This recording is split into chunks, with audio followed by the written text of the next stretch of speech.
ಬಹಳ ಸ್ಪಷ್ಟವಾಗಿ ನಾನು ಹೇಳಿದ್ದೀನಿ. ನಾನು ಮೈಸೂರಲ್ಲೇ ವಾಸ ಮಾಡೋದು, ಮೈಸೂರಲ್ಲೇ ಇರೋದು. ಕೊಡಗು ಮತ್ತು ಮೈಸೂರಿನ ಸಂಸದನಾಗಿದ್ದಾಗ ಇಲ್ಲಿ ಬರ್ತಿದ್ದೆ, ಕೆಲಸ ಕಾರ್ಯ ಮುಗಿಸ್ತಿದ್ದೆ, ವಾಪಸ್ ಮೈಸೂರಿಗೆ ಹೋಗ್ತಿದ್ದೆ. ಮೈಸೂರಿನಲ್ಲಿ BJP ಮತ್ತು ಇವತ್ತು ಇಡೀ ರಾಜ್ಯದಲ್ಲಿ BJP ಮತ್ತು JDS ಮೈತ್ರಿಕೂಟ ಇದೆ. ಮೈಸೂರಿನಲ್ಲಿ ನಾನು ಚಾಮರಾಜ ಕ್ಷೇತ್ರ ಇವತ್ತು ಕಾಂಗ್ರೆಸ್ಸಿನ ಹಿಡಿತದಲ್ಲಿದೆ. ಅಲ್ಲಿ ಅತಿ ಹೆಚ್ಚು ವಿದ್ಯಾವಂತರು, ಬುದ್ಧಿವಂತರು, ಅತಿ ಹೆಚ್ಚು ಶಿಕ್ಷಣ ಸಂಸ್ಥೆಗಳು, ಅತಿ ಹೆಚ್ಚು ಕೆಲಸ ಅಂದರೆ ಸ್ಯಾಲ್ರಿಡ್ ಎಂಪ್ಲಾಯೀಸು ಇರುವಂಥ ಕ್ಷೇತ್ರ, ಪ್ರಜ್ಞಾವಂತರು ಇರುವಂಥ ಕ್ಷೇತ್ರ. ಕರ್ನಾಟಕದ ಪಾಲಿಗೆ ಬೆಂಗಳೂರು ಸೌತನ್ನು ಯಾವ ರೀತಿಯಲ್ಲಿ ವಿದ್ಯಾವಂತರ ಲೋಕಸಭಾ ಕ್ಷೇತ್ರ ಅಂತ ಹೇಳ್ತಾರೋ, ವಿಧಾನಸಭೆ ಬಂದರೆ ಬೆಂಗಳೂರು ಸೌತ್ ಥರನೇ ಚಾಮರಾಜನೂ ಕೂಡ ವಿದ್ಯಾವಂತರ ಕ್ಷೇತ್ರ. ಹಾಗಾಗಿಯೇ ನಾನು ಕೂಡ ಅಲ್ಲಿಯ ಒಬ್ಬ ಆಕಾಂಕ್ಷಿ ಅಂತ ಹೇಳಿದ್ದೀನಿ ಅಷ್ಟೇ. ರಾಜ್ಯ ರಾಜಕೀಯಕ್ಕೆ ಬಂದು ಭಾಳ ಟೈಮೇ ಆಗೋಯಿತು. ನಾನು ಹಿಂದೆ TV ಗಳಿಗೆ ಕೊಟ್ಟಂಥ ಇಂಟರ್ವ್ಯೂ ಇರ್ಬೋದು, ಪಾಡ್ಕಾಸ್ಟ್ಗಳಿರ್ಬೋದು, ಎಲ್ಲದರಲ್ಲೂ ಸ್ಪಷ್ಟಪಡಿಸಿದ್ದೀನಿ. ಕೇಂದ್ರದಲ್ಲಿಲ್ಲ ಅಂದಮೇಲೆ ರಾಜ್ಯದಲ್ಲೇ ಇರಬೇಕಲ್ವ, ಅದ್ರ ಹೊರತಾಗಿ ಬೇರೆ ಯಾವುದಿಲ್ವಲ್ಲ. ಹಾಗಾಗಿ ರಾಜ್ಯ ರಾಜಕಾರಣದಲ್ಲಿದ್ದೀನಿ. ಎಷ್ಟೋ ಜನ ಇಡೀ ದೇಶದಲ್ಲಿ ಟಿಕೆಟ್ ವಂಚಿತರಿದ್ದಾರೆ. ನಮ್ಮಲ್ಲಿ 303 ಜನ ಸಂಸದರಿದ್ವಿ ನಾವು 2019ರಲ್ಲಿ BJPಯಿಂದ ಗೆದ್ದವರು. ಅದರಲ್ಲಿ 43%ಗೆ ಅಂದರೆ 132 ಜನಕ್ಕೆ ಟಿಕೆಟನ್ನು ಕೊಡಲಿಲ್ಲ. ಅವರಿಗೆ ರಾಜ್ಯ ಮಟ್ಟದಲ್ಲಿ ಯಾವ ರಾಜ್ಯಗಳಲ್ಲಿ ಈ ರೀತಿ ಟಿಕೆಟ್ ಪಡ್ಕೊಂಡಿರಲಿಲ್ಲ ಅವರಿಗೆ ಅಸೆಂಬ್ಲಿನಲ್ಲಿ ಕಂಟೆಸ್ಟ್ ಮಾಡಲಿಕ್ಕೆ ಅವಕಾಶನ ಮಾಡಿಕೊಟ್ರು. ಡೆಲ್ಲಿನ ಹೇಳಬೇಕು ಅಂದರೆ ರಮೇಶ್ ಬಿದೂರಿ ಇರ್ಬೋದು ಅಥವಾ ಪ್ರವೇಶ್ ವರ್ಮಾ ಇರ್ಬೋದು, ಅವರಿಗೆ ಟಿಕೆಟ್ ಕೊಟ್ಟಿರಲಿಲ್ಲ ಲೋಕಸಭಾ ಚುನಾವಣೆಯಲ್ಲಿ. 2014ರಲ್ಲಿ ನನ್ನ ಜೊತೆನೇ ಅವರು ಸಂಸದರಾಗಿ ಬಂದವರು. ಅದಾದ ನಂತರ 2024ರಲ್ಲಿ ಕೊಡದೇ ಇದ್ದರು. ಆದರೆ 2025ರಲ್ಲಿ ಡೆಲ್ಲಿ ಲೋಕಸಭೆ ಚುನಾವಣೆ ವಿಧಾನಸಭೆ ಚುನಾವಣೆ ಬಂತು. ಕೂಡಲೇ ಪ್ರವೇಶ್ ವರ್ಮಾ ಅವರು ಮತ್ತು ರಮೇಶ್ ಬಿದೂರಿ ಇಬ್ಬರಿಗೂ ಅವಕಾಶವನ್ನು ಮಾಡಿಕೊಟ್ರು. ರಮೇಶ್ ಬಿದೂರಿ ಅವರು ಸಣ್ಣ ಅಂತರದಲ್ಲಿ ಸೋತರು, ಪ್ರವೇಶ್ ವರ್ಮಾ ಅವರು ಗೆದ್ದು ಈಗ ಡೆಪ್ಯೂಟಿ ಚೀಫ್ ಮಿನಿಸ್ಟರ್ ಆಗಿದ್ದಾರೆ. ಹಾಗಾಗಿ ಕೇಂದ್ರ ಮಟ್ಟದಲ್ಲಿ ಜವಾಬ್ದಾರಿ ಇಲ್ಲ ಅಂದಾಗ ರಾಜ್ಯ ಮಟ್ಟದಲ್ಲಿ ಪಕ್ಷನೂ ಕೂಡ ಜವಾಬ್ದಾರಿಯನ್ನು ಕೊಡುತ್ತೆ. ಹಾಗಾಗಿ ನಾನು ಕೂಡ ರಾಜ್ಯ ಮಟ್ಟದಲ್ಲಿ ಇಲ್ಲಿ ಜನರ ಜೊತೆ ಇರಬೇಕು ಅಂತ ನಾನು ತೀರ್ಮಾನ ಮಾಡಿದ್ದೀನಿ. ಹಾಗೆ ಕೇಂದ್ರದಲ್ಲಿ 10 ವರ್ಷ ಸಂಸದನಾಗಿ ನನ್ನ ಶಕ್ತಿ ಮೀರಿ ಮಾಡುವಷ್ಟು ಕೆಲಸವನ್ನು ಮಾಡಿದ್ದೀನಿ. ಇನ್ನು ರಾಜ್ಯ ರಾಜಕಾರಣದಲ್ಲಿ ಇದ್ದೀನಿ ಅಂತೇಳಿ ಹೇಳಿ ಈ ಹಿಂದೆನೂ ಕೂಡ ಸ್ಪಷ್ಟಪಡಿಸಿ. ಕ್ಷೇತ್ರ ಯಾವ ಸರ್? ಚಾಮರಾಜ ಕ್ಷೇತ್ರ ಅಂತ ಹೇಳುವಂಥದ್ದು ಅವರು ಏನೋ ಅತಿ ಹೆಚ್ಚು ಸಮಯ CM ಆಗಿದ್ರು ಅನ್ನೋಂತಹ ಒಂದು ದಾಖಲೆ ಇತ್ತು. ಅದನ್ನು ಮೀರಿ ಇವತ್ತು ನಿಂತಿದ್ದಾರೆ. ಇವತ್ತು ಅವರಿಗೆ ಆ ದಾಖಲೆ ಕಾಂಗ್ರೆಸ್ ಭಾಳ ಅದನ್ನು ದೊಡ್ಡದಾಗಿ ಸಂಭ್ರಮ ಮಾಡ್ತಾರೆ. ಅದು ಸಂಬಂಧಪಟ್ಟ ತಾವೇ ದೇವರಾಜ್ ಅರಸ್ ಅವರು ನಮ್ಮ ನಗಲಿ 4 ದಶಕಗಳೇ ಆಗಲಿಕ್ಕಾಯಿತು. ಆ ವ್ಯಕ್ತಿಯ ಗುಣಗಾನವನ್ನು ಇವತ್ತೂ ಜನ ಮಾಡ್ತಾರೆ ಅಂತಂದರೆ ಆ ವ್ಯಕ್ತಿಯ ವ್ಯಕ್ತಿತ್ವ ಅಂಥದ್ದಿರ್ಬೋದು, ಆ ವ್ಯಕ್ತಿಯ ಕೊಡುಗೆ ಅಂಥದ್ದಿರ್ಬೋದು. ಅವರು ನಮ್ಮನ್ನಾಗಲೇ 4 ದಶಕಗಳಾಗ್ತಾ ಬಂದ್ರೂ ಕೂಡ ಜನ ಇವತ್ತು ಕೂಡ ಪ್ರೀತಿಯಿಂದ ದೇವರಾಜ್ ಅರಸು ದೇವರು ನಮಗೆ ಅಂತ ಹೇಳ್ತಾರೆ ಅಂತ ಹೇಳಿದರೆ ಆ ಮನುಷ್ಯನ ಕಾಂಟ್ರಿಬ್ಯೂಷನ್ ಏನು ಅನ್ನೋದನ್ನು ನಾವು ಅರ್ಥ ಮಾಡ್ಕೊಳ್ಬೇಕು.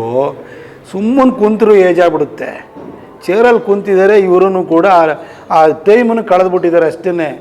ದೇವರಾಜ್ ಅರಸು ಹಾಕಲ್ಲ. ದೇವರಾಜ್ ಅರಸು ಅವರು ಒಂದೊಂದು ಸಣ್ಣ ಸಣ್ಣ ಸಮಾಜದಲ್ಲಿರುವಂತಹ ವ್ಯಕ್ತಿಗಳನ್ನು ಕರ್ಕೊಂಬಂದು ಕೈ ಹಿಡಿದು ಬೆಳೆಸಿದರು. ಹೊಸ ತಲೆಮಾರಿನ ನಾಯಕರುಗಳನ್ನು ಕೊಟ್ಟರು. ಉಳುವವನೇ ಭೂಮಿ ಗೊಡೆಯ ಅಂತೇಳಿ ಹೇಳ್ಬಿಟ್ಟು ಯಾರ್ಯಾರು ಲ್ಯಾಂಡ್ಲೆಸ್ ಲೇಬರರ್ಸ್ ಥರ ಆಗಿ ಕೆಲಸವನ್ನು ಮಾಡ್ತಿದ್ರು, ಗುತ್ತಿಗೆ ಕೆಲಸ ಮಾಡ್ತಾಯಿದ್ರು, ಅವರಿಗೆ ಆಸ್ತಿಯ ಹಕ್ಕನ್ನು ಕೊಟ್ಟರು. ಹಾಗಾಗಿ ಇವತ್ತು ದೇವರಾಜ್ ಅರಸು ಅವರನ್ನು ನೆನಪು ಮಾಡ್ಕೊಳ್ತಾರೆ. ಇವತ್ತು ಬೆಂಗಳೂರಿನಲ್ಲಿ ಬೆಂಗಳೂರು ಇವತ್ತು ಏನು ಬೆಳೆದಿದೆಯಲ್ಲ, ಆ ಎಲೆಕ್ಟ್ರಾನಿಕ್ ಸಿಟಿ ಬರಲಿಕ್ಕೆ ಆ ಒಂದು ಕ್ಲಸ್ಟರು, ಆ ಥರದ್ದು ಒಂದು ಇಂಡಸ್ಟ್ರಿಯಲ್ ಏರಿಯಾನ ತರಬೇಕಾದ್ರೆ ದೇವರಾಜ್ ಅರಸುವರ ವಿಷನ್ ಬಾಳೆಗವ್ರನ್ನ ಕೂರಿಸ್ಕೊಂಡು ಅಂಥದ್ದೊಂದು ಕೆಲಸವನ್ನು ಮಾಡಿದ್ರು. ಇವತ್ತು ಬೆಂಗಳೂರಿನ ಅಭಿವೃದ್ಧಿಗೆ ಅವರು ಕೊಡುಗೆಯನ್ನು ಕೊಟ್ಟರು. ದೇವರಾಜ್ ಅರಸು ನೀವೊಂಥರ ಕರ್ನಾಟಕದ ರಾಜಕಾರಣದಲ್ಲಿ ಬಹಳಷ್ಟು ಮುಖ್ಯಮಂತ್ರಿಗಳು ಒಳ್ಳೊಳ್ಳೆ ಕೊಡುಗೆ ಕೊಟ್ಟಿದ್ದಾರೆ. ಬಟ್ ದೇವರಾಜ್ ಅರಸಿದಾರಲ್ಲ, ಅವರು ಸಾಮಾನ್ಯ ಹೋಲಿಕೆಗಳಿಗೆ ಮೀರಿದಂತಹ ವ್ಯಕ್ತಿತ್ವವರು ಸರ್. ಅವರಿಗೆಲ್ಲ ನೀವು ಹೋಲಿಸ್ಕೊಳ್ಬೇಡಿ. ನಿಮ್ದು ಏನು ಸರ್ ಕಾಂಟ್ರಿಬ್ಯೂಷನ್ ನೀವು ಹೇಳಿ ಸರ್. 5 ವರ್ಷ ಹಿಂದೆ ಮುಖ್ಯಮಂತ್ರಿ ಆಗಿದೆ.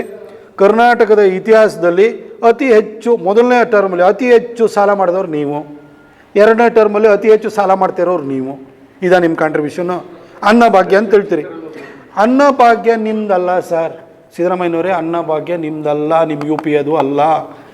2000ನೇ ಇಸ್ವಿನಲ್ಲಿ ಜಗತ್ತಿನ ನಾಯಕರು ವಿಶ್ವಸಂಸ್ಥೆಯ ಸೂರಿನಡಿ ಒಂದು ಕಡೆ ಸೇರಿಕೊಂಡು ಜಗತ್ತು ಹೊಸ ಮಿಲೇನಿಯಮ್ಮಿಗೆ ಹೋಗ್ತಾ ಇದೆ. ಹಾಗಾಗಿ ನಾವು ಈ ಹೊಸ ಮಿಲೇನಿಯಮ್ನಲ್ಲಿರುವಂತಹ ಸವಾಲುಗಳು ಏನು ಅನ್ನೋದನ್ನು ಗುರುತಿಸಬೇಕು ಅಂತ ಒಂದು ಮೀಟಿಂಗ್ ಮಾಡಿರು. ಅದರಲ್ಲಿ ಹಸಿವು, ಆರೋಗ್ಯ, ಶಿಕ್ಷಣ ಸೇರಿದಾಗೆ 15 ಗೋಲ್ಗಳು, 15 ಸವಾಲುಗಳನ್ನು ಗುರುತಿಸಿದರು.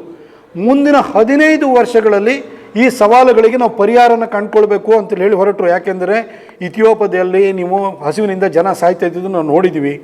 ಶಿಕ್ಷಣ ಅಗತ್ಯ ಇತ್ತು, ಆರೋಗ್ಯ ಅಗತ್ಯ ಇತ್ತು. ಆಗ ವಿಶ್ವಸಂಸ್ಥೆ ಮೇಜರ್ ಡೆವಲಪ್ಮೆಂಟಲ್ ಗೋಲ್ಸ್ MDR ಅಂತೇಳಿ ಹೇಳಿಬಿಟ್ಟು ಒಂದು ರೂಪಿಸಿದರು.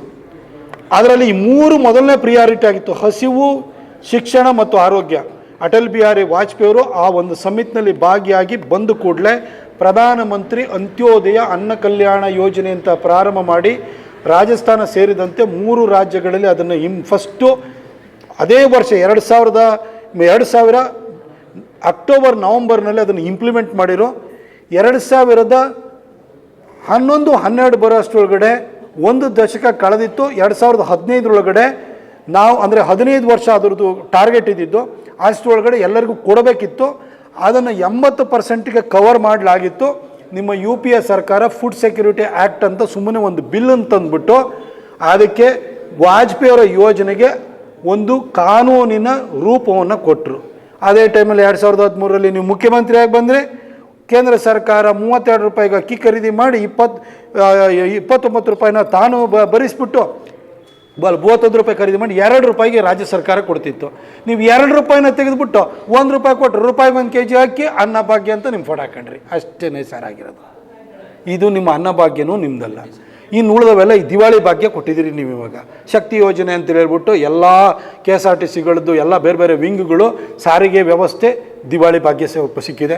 ಹಾಗೆ ನಿಮಗೆ ಕರೆಂಟ್ ಕೊಡ್ತೀವಿ ಅಂತ ಹೇಳಿದ್ರೆ 200 ಯೂನಿಟ್ ಕೊಡ್ತೀವಿ ಅಂದರೆ ಅದನ್ನು ಕೊಡ್ತಾಯಿಲ್ಲ. ಗೃಹ ಭಾಗ್ಯದಲ್ಲಿ 2 ತಿಂಗಳು ಮುಳುಗ್ಸಾಕ್ಬಿಟ್ಟಿದ್ರಿ. ಆಮೇಲೆ 10 kg ಅಕ್ಕಿ ಕೊಡ್ತೀನಿ ಅಂತಂದರೆ ಆ ದುಡ್ಡೇ ಬರ್ತಾಯಿಲ್ಲ. ಇವಾಗ ಕೇಂದ್ರ ಸರ್ಕಾರ ಅಕ್ಕಿ ಕೊಡೋಕೆ ರೆಡಿ ಇದೆ, ಖರೀದಿ ಮಾಡ್ತಾಯಿಲ್ಲ. ಯಾಕೆಂದರೆ ದುಡ್ಡನ್ನಾದರೆ ಯಾವಾಗ ಬೇಕಾದ್ರೆ ಹಾಕ್ಬೋದು, ಕೊಡೋದಲ್ಲೇ ಇರ್ಬೋದು. ಈ ಥರ ಮಾಡಿರಿ. ಹಾಗೆ ನಿಮಗೆ ಯುವ ನಿಧಿ ಕೊಡ್ತೀನಿ ಅಂತ ಹೇಳಿದ್ರಿ. ಇವತ್ತು 2.5 ವರ್ಷ ಆದರೂ ಪ್ರಾರಂಭ ಮಾಡಲಿಲ್ಲ. ನಿಮ್ದು ಏನಿದ್ರು ಉಂಟಲ್ಲ ಈ ಥರ ಟೋಪಿ ಕಾರ್ಯಕ್ರಮಗಳನ್ನು ಹಾಕಿ ಕರ್ನಾಟಕದ ಅರ್ಥವ್ಯವಸ್ಥೆಯನ್ನು ದಿವಾಳಿ ಮಾಡಿದಂತಹ ಕೀರ್ತಿ ನಿಮಗೆ ಸಿಕ್ಕುತ್ತೆ ಹೊರತು ದೇವರಾಜ ಅರಸು ನೀವಾಗ್ಲಿಕ್ಕೆ ಸಾಧ್ಯನೇ ಇಲ್ಲ. ದೇವರಾಜ ಅರಸು ಹತ್ತಿರಕ್ಕೂ ಬರಲಿಕ್ಕೆ ಸಾಧ್ಯ ಇಲ್ಲ.